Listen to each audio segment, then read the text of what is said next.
Kuni kecha Mustaqil davlatlar hamdo'stligiga a'zo mamlakatlardan minglab ishtirokchilarni o'z ichiga qamrab olgan Millat umidi ko'krak nishoniga loyiq ko'rilganlar taqdirlandi. Har kim o'z sohasiga taalluqli ishlari bilan qatnashib, eng munosiblargina tanlab olingan. Mazkur nishonning taqdirlash marosimi G'alaba bog'ida o'tkazildi. Bundan tashqari mazkur marosim bilan bog'liq yana bir yaxshi yangilik bor.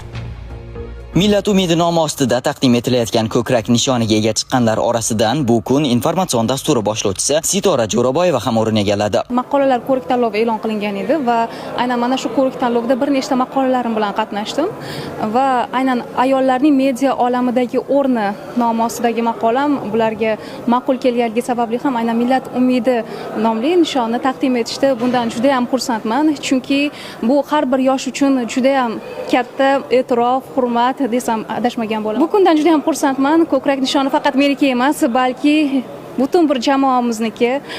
Bu kun jamoasini ham yutug'i deb hisoblayman.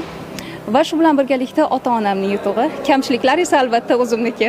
Mazkur tanlovga Mustaqil davlatlar hamdo'stligiga a'zo mamlakatlar bo'yicha 1000 nafardan ortiq ishtirokchilar murojaat qilishgan bo'lsa, ulardan 250 nafari g'oliblikni qo'lga kiritgan. Millat umidi xalqaro ilmiy amaliy ko'rik tanlovi. Bunga qatnashuvchilar MDH davlatlari bo'yicha qatnashadi, ya'ni 15 ta respublika.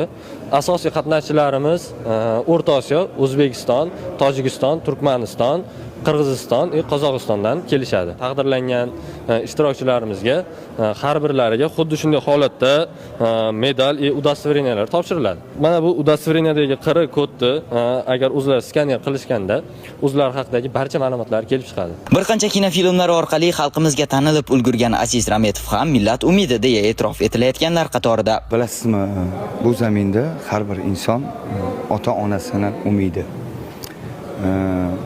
Millat umidi bo'lish uchun mana shu millatga biroz bo'lsa-da qo'shgan hissangiz.